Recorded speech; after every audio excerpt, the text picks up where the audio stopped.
रोहिणी अपने पोते ध्रुव को लेकर पार्क में आई थी। जैसे ही वह वहां पहुंची, वह अपने दोस्तों के साथ मिलकर खेलने लगा था, तो वह वहीं बेंच पर बैठकर उसे खेलते हुए देख रही थी। उसके पति एक बैंक में मैनेजर थे। उनकी मृत्यु के बाद वह अपने बेटे राकेश के साथ उसके घर में रहने आ गई थी। राकेश और बहू पूजा दोनों नौकरी करने चले जाते थे, तो वही ध्रुव की देखभाल करती हैं। पहले वह लोग उसे नैनी के पास छोड़कर जाते थे। राकेश और पूजा के ऑफिस से आने के बाद वह पोते को साथ लेकर पार्क में कुछ देर बैठकर चली जाती थी। ये उनकी दिनचर्या थी। एक दिन ऐसे ही वह अपने ख्यालों में खोई हुई थी, तो उसे लगा कि कोई उसे घूर रहा है। उसने पलट कर देखा तो एक वृद्ध पुरुष उसकी तरफ देख रहा था। हम सोचते हैं कि आंखें चार सिर्फ युवाओं को ही होती हैं, लेकिन रोहिणी और उसके वृद्ध पुरुष की भी आंखें भी चार हुईं। रोहिणी ने जल्दी से अपनी नज़र पोते की तरफ घुमा ली, उसे बुलाया और जल्दी से वहां से निकल गई। दूसरे दिन पार्क नहीं आई, तबीयत खराब का बहाना बनाया। तीसरे दिन बेटे ने जबरदस्ती भेजा क्योंकि ध्रुव बहुत रो रहा था। वह डरते हुए अपना सर झुकाकर पार्क के अंदर गई। ध्रुव अपने दोस्तों के साथ खेल रहा था। वह वहीं बेंच पर आंखें मूंदकर बैठ गई। उसी समय उसे लगा कोई उसे पुकार रहा है, रोहिणी। उसका दिल धक से रह गया था जानी पहचानी आवाज़ सुनकर। उसने अपना सर उठाया और उस तरफ देखा जिस तरफ से उसे किसी ने पुकारा था। 2 दिन पहले जिस बुजुर्ग को देखा था वही था। वह मुस्कुराते हुए रोहिणी को देख रहा था। रोहिणी को लगा कि इन्हें कहीं देखा है, याद नहीं आ रहा। वह उठकर रोहिणी के पास आया तो उसके जहन में एक धुंधली सी तस्वीर आई। जब ध्यान से देखा तो राजीव है, इतने सालों बाद फिर से सामने खड़ा था। उसे याद आया कि उसे देखने के लिए आया हुआ पहला रिश्ता राजीव ही का था। वह यादों के बवंडर में खो गई थी। उस दिन कॉलेज जाते समय माँ ने कहा था कि रोहिणी, आज जल्दी घर आना, तुम्हें देखने लड़के वाले आ रहे हैं। उसने कॉलेज में अभी ही दाखिला लिया था, इस शर्त पर कि जब भी अच्छा रिश्ता मिलेगा बिना ना नुकुर किए शादी के लिए हाँ कहना है। रोहिणी ने सोचा ठीक है, जबकि तब सोचेंगे। उसने नहीं सोचा था कि वह दिन इतनी जल्दी आ जाएगा। खैर, उसे पिताजी ने कॉलेज जाने से मना कर दिया था, इसलिए वह घर पर ही रह गई थी। राजीव अपने माता पिता का इकलौता पुत्र था। उनका खुद का छोटा सा बिजनेस था। उन दोनों ने एक दूसरे को देखा। कहते हैं ना कि पहली नज़र का प्यार। उसे आज भी याद है। उन दोनों ने एक दूसरे को पसंद कर लिया था। शादी भी तय हो गई थी, लेकिन राजीव के पिता की दहेज की भूख से घबराकर पिताजी ने रिश्ता तोड़ दिया था। उस दिन के बाद पिताजी ने सख्ती से कह दिया था कि उस रिश्ते के बारे में बातें नहीं होंगी। उसका कॉलेज छुड़वा दिया गया और 1 महीने में उसकी शादी तय करा दी गई। आज अचानक उसे सामने देखकर पुरानी बातें याद आ गई थीं। राजीव ने बताया कि पिताजी तुम्हारे रिश्ते के टूटने के बाद बहुत ही गुस्से में आकर मेरी शादी एक मेंटली रिटायर्ड लड़की से करा दी, जो बहुत सारा दहेज लेकर आई थी। उस बेचारी की तो कोई गलती नहीं थी। मैंने उसे प्यार से ही अपनी ज़िंदगी में जगह दी, किंतु शादी के कुछ सालों में ही वह गुजर गई। हमारे बच्चे भी नहीं हैं। माता पिता ने बहुत दबाव दिया था फिर से शादी करने के लिए, परंतु मेरा दिल अब शादी के लिए तैयार नहीं है। माता पिता की मृत्यु हो गई है, मैं अकेला ही रहता हूँ। पैसा बहुत है ना, कहते हुए हंसने लगा। वैसे मेरे घर में ही जिम है, इसीलिए मैं घर पर ही व्यायाम कर लेता हूँ। शायद ईश्वर की इच्छा थी तुमसे मुलाकात की, इसीलिए मैं परसों पहली बार वॉक पर आया था और तुम्हें देखते ही पहचान गया था। तुम्हारे साथ बात करने के लिए वहाँ आया था और तुम तो ऐसे डर गई थी कि दूसरे दिन आई ही नहीं। आज आई तो मैंने सोचा देर नहीं करना चाहिए, सीधे आकर बात कर लेता हूँ। रोहिणी का डर खत्म हो गया था। उसने भी अपने बारे में बताया था। तुम्हारा रिश्ता तोड़ने के बाद पिताजी ने एक बैंक में काम करने वाले रोहन से मेरा रिश्ता तय कर दिया था। मेरे पिताजी इस बात पर गुस्सा थे कि शादी तय होने के बाद तुम्हारे पिता ने दहेज की मांग की थी।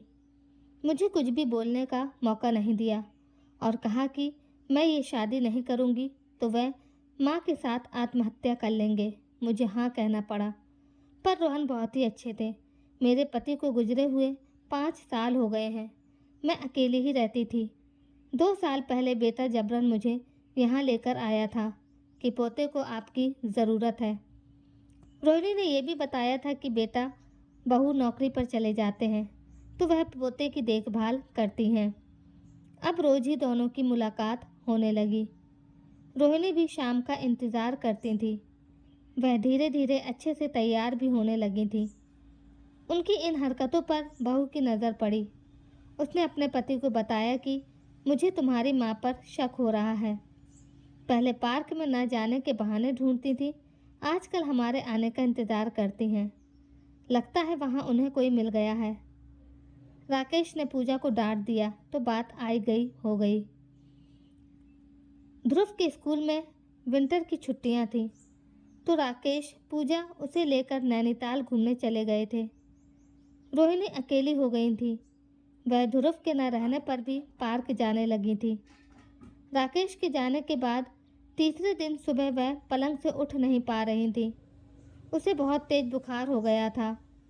राजीव ने देखा रोहिणी आई नहीं है तो उसे लगा कि बेटा बहू भी नहीं है, एक बार देख लेता हूँ सोच करके उनके घर जाता है और रोहिणी को बुखार से तपते हुए देख डॉक्टर के पास ले जाता है। अधिक बुखार के कारण रोहिणी बेहोश हो गई थी। राजीव उसे अपने घर ले गया। वहाँ नौकर चाकर हैं और उसका डॉक्टर दोस्त आकर रोहिणी को देख लेगा। रोहिणी को ठीक होने में 2 दिन लगे। जब उसे होश आया तो उसने अपने आप को राजीव के घर में पाया। उसने राजीव को धन्यवाद दिया और कहा कि उसे घर पहुंचा दे क्योंकि बेटा आ जाएगा। राजीव उसे लेकर घर पहुंचा तो ऑलरेडी बेटा बहू आ चुके थे। राजीव के साथ माँ को देखने के बाद उसे पूजा की बातें याद आईं। पूजा भी बाहर आ गई थी। उसने राजीव की तरफ मुड़कर कहा, देखा, मैंने कहा था ना कि तुम्हारी माँ का कुछ चक्कर चल रहा है, तुमने नहीं सुना था। अब देख लो, हम 1 दिन पहले आ गए तो ये पकड़ में आ गई, वरना सती सावित्री के समान हमारे आने के पहले घर में आ जाती थी। राजीव को उनकी बातों से बहुत बुरा लगा। उसने कहा, एक बार माँ की बात तो सुन लो। दोनों ने बात सुनी नहीं और माँ की अटैची लाकर उसके मुंह पर फेंक दिया और कहा कि जहाँ से आई हो वहीं चली जाओ। कहते हुए दरवाज़ा मुंह पर बंद कर दिया था। रोहिणी बीमारी से ग्रस्त थी, ऊपर से बेटा बहू की जली कटी बातें सुनकर बेहोश हो गई थी। राजीव उसे अपने घर वापस ले आया। आसपास रिश्तेदारी में रोहिणी की थू-थू होने लगी। इन सब में सबसे बड़ा हाथ बहू का ही था।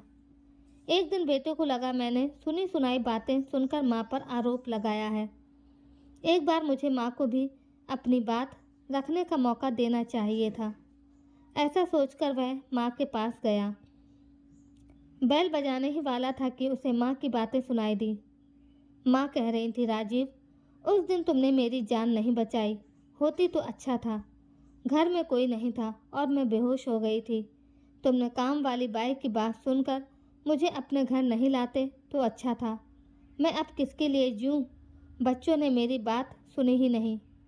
राजीव ने कहा, देखो रोहिणी, हम एक दूसरे को पहले से ही जानते हैं और इस उम्र में हम दोनों दोस्त बनकर नहीं रह सकते हैं क्या?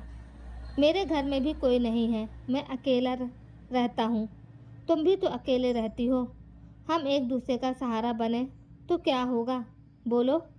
बच्चे बिन ब्याह किए लिविंग रिलेशन में रहते हैं तो कोई बात नहीं है, किसी को ऐतराज़ नहीं है, पर हम बुजुर्ग एक दूसरे का सहारा बनना चाहते हैं तो सबको तकलीफ, बाहर है दुनिया। राकेश ने उन दोनों की बातें सुनी, उसे भी सही लगा। उसने डोरबेल बजाई जो राजीव ने ही दरवाज़ा खोला। राकेश ने अंदर आकर कहा, आप दोनों की बातें मैंने सुन ली हैं, मैं आप दोनों से क्षमा चाहता हूँ। आप दोनों साथ रहिए। माँ, मैं आप दोनों के साथ हूँ। रोहिणी ने उन दोनों का क्या रिश्ता है बताया। उनकी बातों से उसका सर शर्म से झुक गया। उसे अपनी गलती का एहसास हो गया था। दोनों से विदा लेकर घर वापस आ गया और पूजा को भी सारी बातें बताईं। पूजा को भी बुरा लगा और मन ही मन उसने भी उनका साथ देने का वादा अपने आप से कर लिया था।